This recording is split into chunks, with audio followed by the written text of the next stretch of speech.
सोते समय आपको बहुत सावधान रहना है। और प्रायः गलती सोते समय करते हैं, उपासक की कोई प्रपंच की बात याद करते हुए या मोबाइल देखते हुए या कोई गंदी चेष्टाओं का चिन्ह आपकी रात बेकार चली जाएगी। अगर गंदी चेष्टा हो गई तो सुबह भी बेकार हो जाएगी, दिन भी बेकार हो जाएगा। निरुद्रा समय नहीं देना व्यर्थ चिंतन का। उसी समय विषय चिंतन होता है, उसी समय विषय भोग की आकांक्षा जागृत होती, उसी समय विषय देखने की इच्छा होती मोबाइल है। तो जिस समय आप अपनी सैया पर जाए स्विच ऑफ कर दे, उसमें मैसेज घंटी आने का कोई भी रास्ता मत रखें। मान लीजिए आप उपासक हैं, भगवत प्राप्ति के 30-35 वर्ष से ये नहीं था तो सब मर नहीं गए थे। और बोले इमरजेंसी जब इसकी 30-35 से पहले इसकी कोई रचना नहीं थी, मुझे लगता है, क्योंकि 30-35 वर्ष में ही इसका विस्तार देखा है। नहीं तो कभी किसी के पास मोबाइल नहीं, कोई बड़े अधिकारी तो इतना बड़ा वाला वो ऐसे रखते थे, नहीं।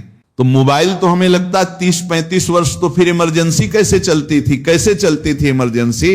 वो आप ब्रह्मा हो क्या कि इमरजेंसी संभाल लोगे? स्विच ऑफ करो। जो सब इमरजेंसी संभालने के लिए तैयार रात दिन न सोता है, वो हर समय जागृत रहता है, वो हमारा आराध्य देव है। स्विच ऑफ करो, चिंतन लगाओ। श्री जी का ये जो रात्रि के शयन के समय मोबाइल में इधर उधर दृश्य देखने हैं, अपने सर्वनाश का बीज बोना है। मान लो हमारी प्रार्थना मान लो, ये उस समय मन आपको परेशान करेगा जब कमरे की सिटकनी अंदर से बंद होगी। सबसे प्रार्थना है रात्रि के शयन के समय। तो बोले फिर ठीक है, 10 बजे तक देख लेंगे मोबाइल, इसके बाद शयन के समय भजन कर लेंगे। होगा ही नहीं। क्या तुम देखना चाहते हो प्रिया प्रीतम के सिवा और कुछ? क्या देखना चाहते हो? वो तो सुभग सुंदरी, सहज श्रृंगार, सहज शोभा, सर्वांग प्रति सहज रूप, वृषभानुनंदिनी। हमारी स्वामिनी जी की सुंदरता छुपाने के लिए आभूषण पहनाए जाते हैं औरों को, तो आभूषण सुंदरता बढ़ाने के लिए यहां छवि के छिपाए हुए को ऐसे के दास होकर क्या देखोगे? मोबाइल में क्या देखना चाहते? वासना की क्रीड़ा। और तुम उस क्रीड़ा को देखना चाहते हो, परमार्थ के पथिक को देखना है, प्रभु को देखने और याद करने की आदत बनाइए। अगर ऐसा न हो सके तो कम से कम अपनी आंखों को गलत चीजों से बचाइए। ऐसा करने से आपको बहुत बड़ा आध्यात्मिक लाभ मिलेगा। मैं सभी से विनती करता हूं कि अकेले में मोबाइल का गलत इस्तेमाल करने से बचें, क्योंकि हम जो बार बार देखते हैं वैसी ही सोच हमारे मन में बनने लगती है। फिर मन करता है कि हम भी वैसा ही करें और उन्हीं भोगों की ओर आकर्षित हो जाएं।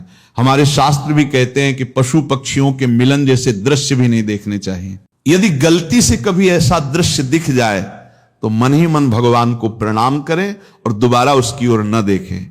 लेकिन यदि आप मोबाइल पर बार बार ऐसी चीजें देखते रहेंगे तो भगवान का भजन कैसे कर पाएंगे और भगवान को पाने का लक्ष्य अपने मन में कैसे बनाए रख पाएंगे? ये कलयुग की बहुत ही छिपी हुई चाल है। वो हमें ऐसी आदतों में उलझा देता है कि उनसे निकलना कठिन हो जाता है। फिर हमें लगने लगता है कि मोबाइल के बिना हमारा काम ही नहीं चल सकता। और जब हम इसी में उलझे रहते हैं तब वही हमारी कमजोरी बन जाती है। इसलिए हमेशा सावधान रहिए और अपने मन को सही दिशा में लगाइए। जब आप सोने जाएं तब ऐसा भाव रखिए कि जैसे आज का दिन पूरा हो गया है और अब भगवान का स्मरण करते हुए विश्राम करना है। आपको उस समय नाम जप में बहुत ध्यान देना है, कहीं मन बहक ना जाए तो क्या होगा? 5-6 घंटे जो आप लेटो ना, वो भी भजन हो जाएगा। हमारा जो सत्तम योमा स्मृत नित्य है ना, ये पूरा हो जाएगा। नहीं, उस समय हम सो जाएंगे तो हमारा 6 घंटे का वियोग हो गया, 6 घंटे भजन रुक जाएगा। और ये 100% पक्की बात अनुभव की कहते हैं। यदि सोते हुए भजन करोगे तो जगते, कई बार तो पकड़ा है कि अगर आधे पद में बेशुद्ध हो गए तो वो पद पूरा जगते ही शुरू हो गया है। मतलब बीच में स्थिति भागवती की रही। जैसे बेहोश करते समय हमने कहा था, जब ऑपरेशन की हमें बता देना तो उन्होंने कहा बाबा इंजेक्शन लगाने वाले हैं तो 1 मिनट हमें केवल दीजिए अपनी चित्रवृत्ति। तो जब होश आया तो वही पहले चिंतन चल रहा था, वही चिंतन जैसे सोने के समय में बेहोश हुए तो जगने के समय वही चिंतन, ऐसे ही जैसन से जब बेहोश हुए और जब होश आया तो वही चिंतन। बहुत बड़ा चमत्कार अभ्यास का है। नींद खुले तब से लेकर गाढ़ नींद आने तक स्मरण में कभी रुकना नहीं। और आपको एक छूट दे रहे हैं। कभी क्या होता है कि एक मंत्र में, एक नाम में जैसे बहुत देर अभ्यास करते तो मन उन्हें लगता है इसका स्वभाव है। ये अनुभव की बातें कहते हैं, इसका स्वभाव नवम नहीं। तो ये मतलब, तो इसको हम लोगों ने कैसे फंसाया है? जैसे गुरु मंत्र जप रहे हैं, अब 2-3 घंटे लगातार गुरु मंत्र जप, अब इसको उबन बढ़ी छोड़ रहा है। बीच बीच में पता चलता है छोड़ना चाहता है, छोड़ रहा है, तुरंत इसको नाम में फंसाया। अब थोड़ी देर नाम में चला, फिर उभरा। बहुत विचित्र है ये। अब उसको फंसा दिया। पीछे की बात अभ्यास के समय नमामि शम निर्वाण रूपम विभूम व्यापकम ब्रह्म वेद स्वरूपम। चिंतन पदगान करें, भगवान शिव पदगन कर रहे, उसका चिंतन निर्वाण रूपम विभू व्यापकम ब्रह्म वेद स्वरूपम। अब अपने ये अवसर हैं, सुंदर सुंदर कोई पदगुरु मंत्र जप करते हुए मन जब उन्हें लगे राधा वल्लभ श्री हरिवंश, राधा वल्लभ श्री हरिवंश, राधा वल्लभ श्री हरिवंश, इसमें भी उन्हें लगे सुरु जोई, जोई प्यारो करे सोई मोही भावे, भावे मो जोई, इसमें भी उन्हें लगे सुधा निधि का कोई एक लाइन ले लो, ब्रह्मेश्वरा सुरु पद रविंद्र श्रीमत पराग परमाद्भुत वैभव, ब्रह्मेश्वरा आदि सुदर छोड़ना ल है, तू भाग में नवम नवम दे रहा हूं। नवम इसको फंसाने के लिए आपके पास अस्त्र, जैसे यहां चाकू, यहां पिस्तौल, तलवार, ये वो सब बिल्कुल वीर सजा रहता है, ऐसे अपने लोग रहते छोटा राधा। अब लल एकदम चिपक गया तो कैसे मारे, तो छोटी चाकू है, नासे राधा राधा राधा, थोड़ा दूरी राधा वल्लभ श्री हरियुथ दूरी गुरु मंत्र, बड़े बड़े अस्त्र अपने पास रख लें। बहुत भाग रहा है तो फंसा दिया प्रथम यथावत प्रणौशी। अब लग पूरा पदगा, पूरा पदगा उसम लग प्रथम यथामति प्रणव। भोजन पाते समय ऐसा अभ्यास किया है, 1 घंटा के पहले भोजन नहीं होता, चाहे 2 रोटी पाना हो, समय लगता है ना आराम, एक एक नाम, एक कुछ भी हल्ला मचाओ, कोई फर्क नहीं पड़ेगा, अपना चलेगा अभ्यास। स्नान के समय, भोजन के समय, किसी क्रिया के करते समय, किसी से बात करते समय, सोते समय, ये विशेष स्थान जहां में सावधान रहना है या भजन छूटता है, ध्यान देना, यही भजन छूटता है। चलते समय, क्रियावान होते समय, प्रसाद पाते समय या किसी से बतरा समय, ये सब भजन के छूटने के स्थान है और यही पकड़ना है भजन को। जब आपको बिल्कुल न लगे तो मानसिक सब बंद कर दो और गुनगुनाने लगो, जो ध्वनि आपको अच्छी लगे उसी में नाम। कोई नाम लेके संसार का चिंतन न होने पावे, चाहे जो कुछ तुम च जहां तुम्हारा मन आवे, गंगावली गोदावरी, कुछ भी भागवत चिंतन के सिवा संसार के चिंतन होने, पहले ऐसे अन्य बनो, फिर बाद में अनन्याति। रसना कटो जोन, विषय चिंतन कर रहे, प्रपंच कर रहे, बोले रसना कटो जन रटो, और नहीं बोल सकते प्रपंच बोलेंगे, बस रसना कटो, ये शब्द वहां नहीं आते, पहले हम आपको छूट देते हैं। भक्त चरित्र, भगवान के चरित्र, नाम कीर्तन मंत्र, जो भी चाहो संसार का चिंतन मत होने देना, पहले ये पकड़ो, फिर आगे चल करके जब पवित्र हृदय होगा तव निष्ठा रसना कटो जोन रटो निरखन फुटो नैन। मान लो संसार का चिंतन नहीं करने देना है, इसको आप जैसे बने वैसे करो। भागवत चिंतन, कोई नाम ले लो, कोई मंत्र ले लो, तुम्हें जो प्रिय लगे हम छूट देते हैं। ये नहीं करे कि रसना कटो जो अन रटो, ये बाद की बात है, हमें पहले इसका संसार चिंतन रोकना है। कैसे छूटेगा, कैसे छूटेगा, हमें ये पकड़ नहीं तो निष्ठा की बात। जो हरिनाम जगत शिरोमणि वंश, बिना कबहू हरिवंश बोलेंगे नहीं, हरि बोलना नहीं है, हरि बोलना नहीं, क्योंकि जो हरिनाम जगत शिरोमण वंश बिना हरिवंश बोलना नहीं है। क्योंकि प्रपंच में रति तो क्या करो, जो तुम्हें प्रिय लगे पहले उसे पकड़ो। ये हम अंदर की बात करें, प्रवचन की बात नहीं कह रहे, मन को फंसाना है हमें, राम कृष्ण हरि जहां लगे इसको लगा, पहले इसको फंसाओ, संसार का चिंतन न होने दे। गीता भागवत भक्त चरित्र कुछ भी कहीं भी इसे फंसाओ, पहले संसार का चिंतन ना होने दो, फिर लाओ इसको घुमा के निकुंज वाटिका में, फिर तो भागेगा ही नहीं, फिर नहीं भागेगा। अब सीधे निकुंज वाटिका में किसी महाभाग्यशाली गुरु आश्रित का लगेगा, अन्यथा बहुत प्रपंच मन है। आप आश्रय इधर कर लोगे, प्रपंच का चिंतन करोगे, बात बनेगी नहीं। चिंतन छोड़ देना है हमें, जैसे बने तैसे संसार का चिंतन छूट जाए तो हम विजय को प्राप्त होंगे। ध्यान दीजिए, इस परमात्मा तत्व को वही प्राप्त कर पाता है जिसका राग बीत गया है, खत्म हो गया है, वैराग्यवान। ज्यादा परिश्रम नहीं है, वैराग्य में विवेक नहीं होने के कारण हम वैराग्य नहीं धारण कर पाते, हम बाहरी बातों को वैराग्य लेते। ऐसा कपड़ा बदल लेना या कपड़ा न पहनना या लौकी का कमंडल, मिट्टी का पात्र, तो हम अपने को वैरागी बात यहां नहीं रुकेगी। वैराग्य का इतना ही मतलब, ये भी एक बाह्य अंग है वैराग्य का, पर वैराग्य का सच्चा स्वरूप है तरागा, कहीं कुछ भी अच्छा नहीं लग रहा, कोई भी सुख आकर्षित नहीं कर रहा, लोक लोक अंतर की प्रतिष्ठा, मान सुख ऐश्वर्य, व्यक्ति कुछ अच्छा नहीं, राग खत्म हो गया।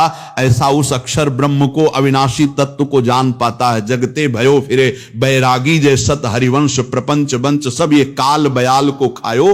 हालत ये है कि जैसे सांप ने मेंढक को पकड़ रखा और मेंढक सामने पतिंगा को, कीड़े को पकड़ना जा चाहता, उसे ये पता नहीं कि मैं खुद किसी का कवल बन चुका हूं। वो एक झटके में मुझे अपने पेट में ले जाएगा। ऐसे ही हम सब हैं, काल के द्वारा ग्रसित, काल ने हमें पकड़ रखा है, पर हम भोगना चाहते हैं, हम नाना प्रकार की मन प्रतिष्ठा पाना चाहिए। ये पता नहीं एक झटके में हमारा अस्तित्व ही खत्म हो जाएगा। जिनके अंतःकरण में किसी भी व्यक्ति, वस्तु, स्थान, पद, प्रतिष्ठा का राग ही नहीं रह गया है, उसे कहते हैं वैराग्यवानता रागा।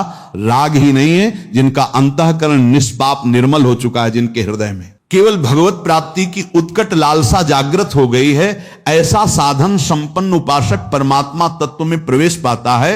अध्यात्म मार्ग की ऊंचाई पर वो स्थित हो जाता है। यदि छतु ब्रह्मचर्य चरती, जिनकी इच्छा एकमात्र भगवत प्राप्ति की है, यदि क्षम, तो उनको क्या करना होगा? ब्रह्मचर्य चरती, ब्रह्मचर्य का पालन करना होगा। प्रत्येक इंद्रियों का निर्वित विक ब्रह्मचर्य है। केवल जनद से ही ब्रह्मचर्य को नहीं लेते, हमारी प्रत्येक इंद्रिय भोगों से रहित होकर भगवत अनुराग में नेत्र प्रभु को देखना चाहते हैं, त्वगेंद्र प्रभु को स्पर्श करना चाहती है, घ्राण प्रभु के श्रीअंग की गंध पाना चाहती, श्रवण प्रभु के वचन सुनना चाहती है। एक एक इंद्रिय अपने प्रभु में लग गई, अंतर्मुखी, बाहर विषयों का त्याग हो गया। इसे ब्रह्मचर्य कहते हैं। पर प्रारंभिक ब्रह्मचर्य में जनेन्द्र का ब्रह्मचर्य अत्यंत आवश्यक है। यदि जंदरी जन्य व्यभिचार दोष से युक्त हैं तो कदापि उसे भगवत प्राप्ति नहीं हो सकती। शुभ गति व्यभिचारी व्यभिचारी, शुभ गति चाहे असंभव, और भगवत मार्ग में सबसे बड़ा दुश्मन यही व्यभिचार दोष है। काम, इसी से हमारा हृदय मलिन होता रहता है। अंधा बटे पड़ा चबाए वाली दशा रहती है। हम 50 वर्ष हो गए, अरे 50 जन्म हो जाए तुम। वे विचार करो, गंदी बातें करो, गंदे चिंतन करो, समय व्यतीत कर अनंत जन्म व्यतीत हो गए। भगवत प्राप्ति हुई क्या? 50 वर्ष से भगवत प्राप्ति हो जाएगी क्या? 5 मिनट काफी है भगवत प्राप्ति में। एक बार नाम काफी है, वह स्थिति तो लाओ। बार बार बहिर्मुखी के द्वारा विषयों में सुख बुद्धि कर लेने से हमारा सारा का सारा अध्यात्म चिंतन बदलता रहता है, इसलिए लाभ नहीं मिल पाता।